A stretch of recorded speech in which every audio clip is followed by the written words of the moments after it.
Tak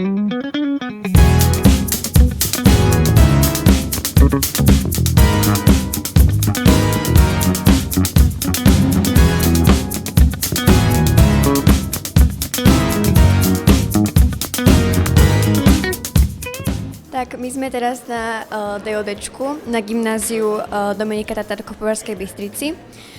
Sme asi na 6. 7. stanovišti a veľmi sa nám to páči. Mňa škola veľmi milo prekvapila, nevedela som, že to tu je až také, aj by som povedala, zábavné a veľmi sa mi to tu páči, učitelia sú veľmi milí, žiaci sú veľmi komunikatívni a naozaj veľmi sa mi to tu ľúbi. Boli sme na viacerých stanovištiach, hlavne o krúžkoch. Veľmi ma zaujali tie, čo sa zameriavajú na angličtinu, aj na tie klasické konverzácie, aj tak celkovo. A teraz sme boli na takej prednáške jednej žiačky, ktorá tu je vlastne z výmenného pobytu. A veľmi nás to zaujalo. Bolo také milé.